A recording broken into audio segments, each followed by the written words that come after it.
Hello, ladies and gentlemen, and welcome to the esteemed FaceTime with Leaders, an initiative by World Development Corporation. My name is Tanay All, and I'm an anchor at World Development Corporation.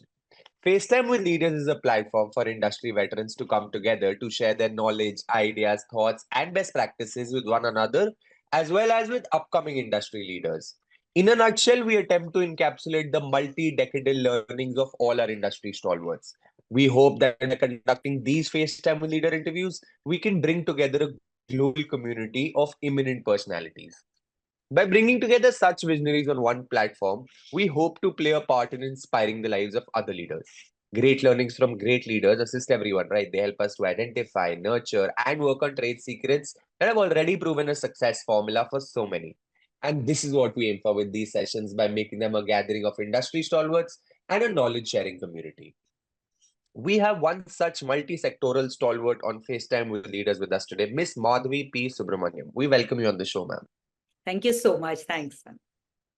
She is an exemplar of versatility, seamlessly blending her leadership finesse from an esteemed naval career with a strategic acumen in the corporate arena. Her journey through the Indian Navy as a commander speaks volumes about her ability to handle high pressure situations with grace, strategic planning, and crisis management skills. This expertise has seamlessly transitioned into the corporate realm, where she excels at cultivating relationships, driving revenue, and establishing brands in fiercely competitive markets.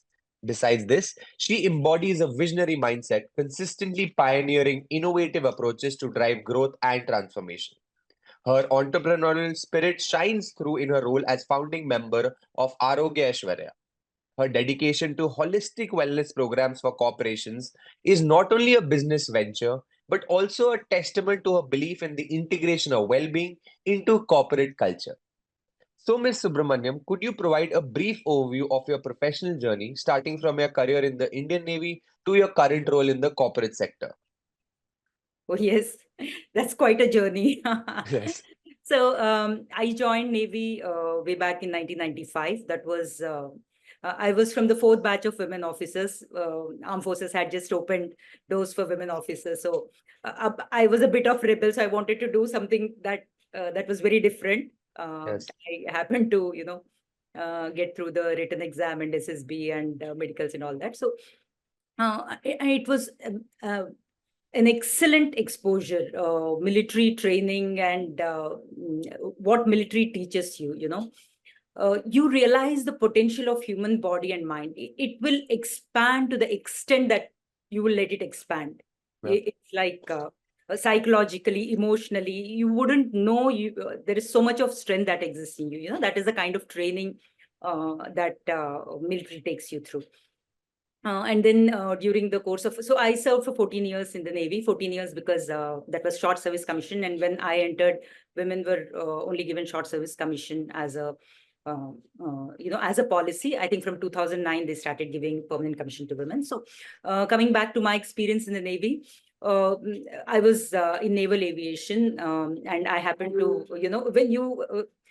when you enter an arena that is so-called male dominated, and you are also little, you are also unsure, the organization is also unsure. Now, of course, collectively, everybody has evolved. So you really tend to give your best. So I happened to top my professional courses because I also wanted to prove, there were Yeah. questions whether women are fit for this or not. So I wanted to really make it a point and prove to myself and to the world. So I just kept doing what I was put through, and it was immense experience. So because I did pretty well in my training and in my professional courses, so I was selected and deputed to UK and France. Way back, um, it was a very it was a great feat to be selected, handpicked by the headquarters. So I was sent to UK and France for integrating radar systems into naval air stations.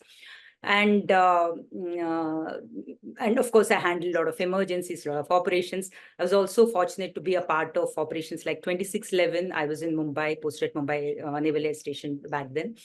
From there, coming to corporate, so after finishing 14 years, then what, I was hard-bred naval officer by then. So in 2009, then I had to integrate myself into corporate. So I did an executive management course from IIM Indore. And the 2008-9 were not the best of the years to look for job, even with experience. So for people like us who come from nowhere, it was a bit challenging, but fortunately, and I wanted to be on front end. So I got a break in sales and business development, and sales was something that I was really looking forward to because that was front end, and I love meeting people. I like making those connections, and there was an organization that had come for campus selection, and I got this role through. And then I worked in building facade industry, elevated industry, and in leadership domain through my corporate career. And then took to wellness, individual, corporate, as well as environmental. So that has been my journey in a nutshell so far. Ma'am, what inspired you to have your own startup, Arogya Aishwarya, and what are some of the unique ways it works? Yeah, so it was more incidental rather than planned, Tanay. Um, See, like all of us enroll ourselves into yoga, yoga modules or yoga sessions, right? Just to keep ourselves a little bit, healthy. Or so that's how I just happened to enroll into a yoga session, and that happened to be supposed to be advanced yoga session. I didn't know back then. So I realized I really love those advanced asanas, and again taking my body through extremes. And so then and I happened to get a very good instructor. That's where mentorship plays a beautiful role. Having a good mentor wherever, in whichever arena, really changes your orbit. So he just told me once, why don't you, there's a competition happening district level, why don't you go and take part? I said, I have been not even 6 months into yoga. So how is it that I can do anything there? He said, no, you just go and have a look. You don't do anything. Just go and participate, have a look. So I went and I happened to win silver medal there. So I said, oh, it is possible. Then from there, because I was selected, I went on to state, and in state level, I won a gold medal. Then I said, wow. Then the interest, obviously, when you get recognition, interest multiplies, right? Yeah. Then I went on to participate in different competitions. I won a international gold medal. I'm an international gold medalist in yoga. Wow. So that kept happening. Then, to my own surprise, I was changing within. I didn't realize, I didn't mean to join yoga because I wanted some kind of calmness or some. I just joined because I had that spare time and I wanted to do something better for my health. So then I realized there must be something more to it. Just practicing asanas and you're becoming calm. People started telling me the way I'm actually very, I would like to say assertive. I wouldn't like to call myself aggressive, but people started saying, my own friends started saying, you're becoming, very calm and quiet and composed. So I said, oh, there is more to it, than this. Then I said, not just practical yoga. I need to understand what yoga has to offer theoretically. Then I enrolled into this a yoga course. I'm a qualified yoga therapist now, during which there are modules on naturopathy, Ayurveda, diet, counseling. So it's a all incorporated, all incorporated course, all in one course. So now I'm a qualified yoga therapist, and I realized there is very little effort that you need to put, as a human being, very little effort you need to put uh, to be healthy. It Yeah. doesn't really necessary, you're 40 and you start wearing glasses, you're 50, you have to take BP tablets, you're 60, you have to have, the body doesn't function like that. And it takes very little from your end. So that's what I realized. And I said, I must take this message and this practice to the world. So that's how I started Arogya Aishwarya. I also penned a book on immunity and health, just 30 minutes a day, and for your immunity and health. So that would be released soon. So I said, it's like environment, you do very little to keep the environment happy and healthy.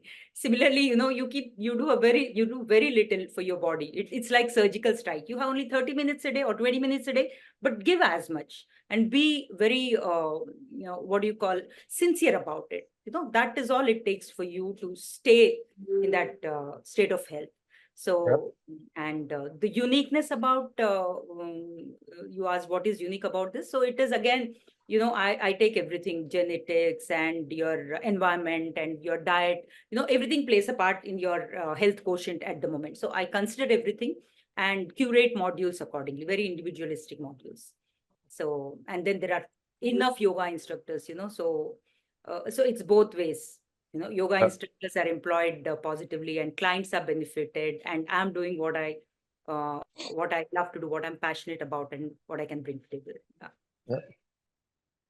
Ma'am, having worked for the military, was your transition to the corporate world very smooth? Oh, not at all, to be honest. They are very different, Tanay. The worlds are totally different. Uh, you know, just to just to highlight few things, like in military, emergency means aircraft has crashed, or Yeah. a ship is not being traced, or a platoon that has gone on a march, we are not able to establish connect with them. That is actual emergency. And the way we handle it, I mean, back in the military, it's absolutely, because everything is like, these are certain things and these are standard operating procedures. So nobody really gets up, jumps up onto the chair, oh my god, abhi, aircraft has crashed, what to do? No, we all know our roles, so we handle things accordingly. So the stress element is at a very different level. You don't call it stress, you call it operation. Yeah. But in corporate, when you say emergency, client is not responding, that is an emergency. Target is not meeting, that is That is SOS, an emergency. So when I came to, that is something again, that is, I think I added a bit of value there when I came to corporate. Like if a client is difficult and client is not responding, the team would generally tend to probably run away or shy away or not take calls, or respond, give some response which is not really aligned. So I think that is where I probably made a difference to the teams that I was with, wherein you go and face it, whether it be the client or it be the situation, just face it. And then, to people's surprise, to our own surprise, that client turns out to be the best of the clients for us. When you are with him or with her, you stand by them and you tell them, look, this is what it is, this is the Uh, situation, nothing is intentional, or so that is something. So that is one difference. The second difference is social media. I'm still social media shy. People tell me I have to be a lot on social media, but that doesn't really, as yet, that doesn't come naturally to me. I do post certain things when I feel I can add value, because in military, you're not supposed to be on social media, for obvious reasons. You are not I mean, you're not on Facebook. I mean, the reasons are very, very apparent. So again, social media, it is again different. Here in corporate, you have to be on media. You have to really, be there and post things. And in military, it's entirely opposite. You must not be on social media. So that's another difference. And in military, profession and passion, they go hand in hand. Actually, you're encouraged to take up a passion. You want to do yeah. mountaineering, you want to do para jumping, you're provided best of the resources, best of the guidance. You're not on leave, your pay still comes into your account, and you're doing your profession. Like I was in naval aviation. If I were to do anything, I would be taken off duty for those particular days. You can play squash, you can play tournaments. So Mm. profession and passion, they actually go hand in hand. That doesn't mean when you're doing that, you're neglecting this. You still have your categorization exams, you still have your you got to pass all of those. So it is, you are pushed to be at your best all the times. And in corporate, your profession is profession. If you have to go to your passion, you have to take leave, or you have to gear yourself up accordingly. So they both these are very, very they operate in under different circumstances. But then corporate taught me a great deal. It taught me deal with wider section of people. When military, True. you go through a certain service selections board, right? You deal with certain section of people. There's certain bandwidth that gets selected into military. But in corporate, the range is huge. So dealing with different kinds of people, not just as your team, not just in your organization.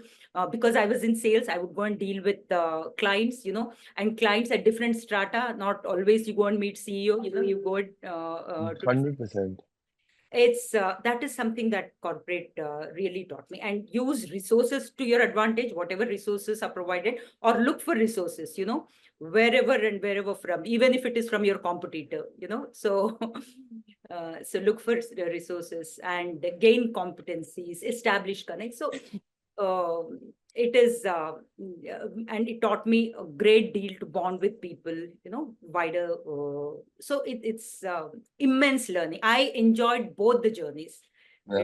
But if I have to really, I can actually, I just realized I can actually go on and on the differences. Yeah. Yeah, but yes, and both the professions have their own, their own strengths to Yeah. derive from. Yeah. Ma'am, how and when did you develop an interest in ESG and corporate governance? Okay, so my interest in ESG, stemmed more out of concern rather than a planned move. I used to be a part of these clean ship drives across Mumbai, around Powai Lake, on the beaches and all.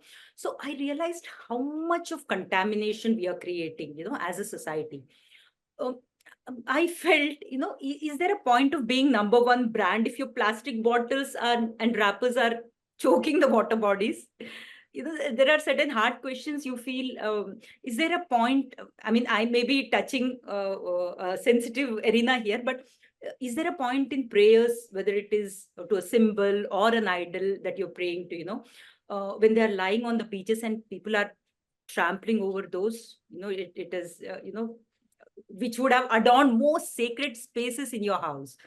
So it is critical that we start our action and be responsible for the environment at an individual level and at the level of society and corporates, So that's when I said I must be a part of it. Individually, of course, whatever I can contribute, I'm contributing, I'm still doing. But I thought I must be a part of it at macro level and be responsible if I have to see that change. Yeah. So, therefore, ESG. Yeah. Ma'am, as an ESG and corporate governance expert, what values do you bring to the table? Yeah. A good question. So, see, ESG could be a buzzword in corporate today, but it has always been a part and parcel of life in the armed forces. Yeah. At basic level, have you been to Kolaba military station or? Yeah, so so at basic level, you go to any cantonment or defense area anywhere in the country, you will see the difference. Yeah. Like Mumbai, which is overcrowded and, to put it politely, challenged on cleanliness front. You enter the defense land and you will find pristine surroundings. The air quality feels different, with so much greenery. What changes? The geography is still the same, right? The geography is still the same, but the authority is different. The mindset and culture are different. Yeah. Um, so in military, we are trained to care for our environment, care for our surroundings, care for our social structure, and we are governed accordingly. Now, military, obviously, it's not a profit-making organization. When we look at corporate, we need to be conscious of profits. So, as business leaders, we must focus on operational efficiency, maximize bottom line, improve your top line. You have to be really conscious of what you're, the buck that you're making, the money that you're making, right? So, um, so what also this brings us to is that we need to be conscious about reducing consumption and waste generation, Mm. which obviously in turn will show up in your profits, and which also in turn lowers the risk of environmental damage. This is how we contribute to environment, by contributing to profits. So they are not two different things. It is not a it's not an expenditure. Environmental orientation is not an expenditure to the organization. It's in fact a booster to the organization's bottom line. So, and also, I feel when I was going through, ESG modules, or when I was actually talking to people, When we look at ESG, there are many, like we call known unknowns, like we have contingency plans for those emergency procedures like water, energy consumption, reduction in, usage of water, whatever. But there are a lot of unknown unknowns, wherein I think we military people are really trained in those. So business leaders are now in this arena, they are left to make decisions, plan for the unexpected, prioritize. They are required to be adaptable, agile, responsive, in the face of unknown. And in the face of this unknown unknowns, if they happen to make some wrong decisions, they still have to pay for it. We have seen that there have been examples, in the Yeah. recent past. So what I bring to the table then, Tanay, is that that mindset of agility, adaptability, environmental and social focus, having worked in the forces. Along with it, a sharp focus on the business, because I was a part of sales and business development. And also, of course, coordination and communication. You may do right things, you may do best of the things, but if you don't communicate timely and effectively, it will be left to people's imagination, and which most of the times may be detrimental to organization's reputation. So that's another strength that I bring on. So I do believe, I always believe, wherever you go and whatever you do, you must leave the place in a better condition than what it was when you entered that arena. And it includes not just organization, not just a base, not just an office. It also means we have to leave this planet a better place for future generations. Environment is never less important than the economy, and both must improve and thrive hand in hand for a sustainable future. And that is my strong belief, and I really feel that I will add value in this area. Yeah.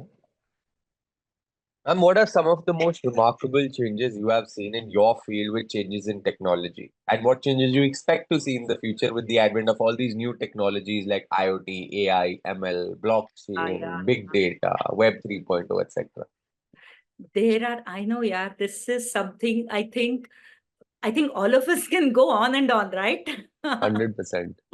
So, the especially when Gen X and millennials have seen technological changes, in my opinion, they have seen the kind of technological changes that they have seen uh, is tremendous. It is like never before or maybe never after. The way the rapidity or the acceleration Yeah, 100%. changed. So there is no area isolated from technology today, right from agriculture to aerospace. So when you look at when we talk about ESG or environment, over last decade or decade and a half, if we consider, we read so many reports, we read so much in news, the carbon emissions have doubled, and we've seen detrimental climatic conditions across the globe.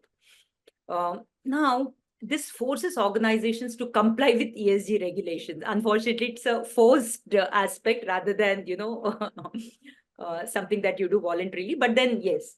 So it forces organizations to be ESG compliant, which means not just following the practices effectively, but also reporting those. Now, when you have to report something like this, something so, they're not numbers, right? They're not binary, they're not statistics. You have to really pull in data from, from the impact or the kind of actions you took. So to report these, I think technology plays a huge role here. And come to think of it, millennials and Gen Z, they spend their money on the cause rather than the product. This is a tech generation that is conscious about the environment. Yeah. So to integrate global standards into ESG, technology becomes an imperative value add in strategizing, holding organizations' reputation among stakeholders, effective data management, reduction in energy consumption that has a direct correlation with cost reduction. And also technology amplifies data management, um, helps in coping with demand of dynamic framework. ESG is still evolving, And its relevance, one more challenge with ESG is that its relevance and practicality are different in different conditions and for different industries. So this is where I think technology really plays a role. Analytics evaluates effectiveness of reports, comparing companies' performance with industry standards, and across the industry. So we can actually rely on technology to bring certain things to the same level, on the same table and same platform. Yeah. So I feel Yeah. with technological advancements, we can continue to play on those trends. So I really foresee, I'm sure all of us, we all foresee technology playing a crucial role in integrating right practices and positively impacting planet and people. Ma'am, we're building a community here of industry magnates. The move is meant for cross-pollination of knowledge and building a knowledge-sharing community of corporate giants and industry experts. What are your thoughts about this initiative taken by Mr. Zishan Pathan, Mr. Heval Mehta, and the whole World Development Corporation team? I think World Development Corporation is doing a superb job. Yeah. Firstly, I would like to thank you all. I would like to thank the team. It is humongous effort. It's not easy. So, and to conceive something like this, to conceive it and execute it the way they are doing it is commendable. Like you said, it is truly a cross-pollination, very inspiring with highest learning value. When we talk about environment or, social governance or whatever, these are not the buzzwords. These are not some certain things that are really taught directly in management schools. Yeah. This is something that one has to feel from within. Even if you say, okay, you are CEO and you will be, gauged on these parameters, till the time it doesn't come from within, it will not show up. It will not, it will not be effective. It will not percolate down the line. So I think WDC is doing a commendable job in creating that learning value, and in inspiring people, in making things really available. Even if I may be really interested, but I don't know where to go, where to look, right? I think that is where I look to WDC and I look to programs like these. And with people with immense experience across the industries and across the specialities, you guys are bringing them together and weaving them into this one, common platform called ESG, which is, I think, which is the need of the day.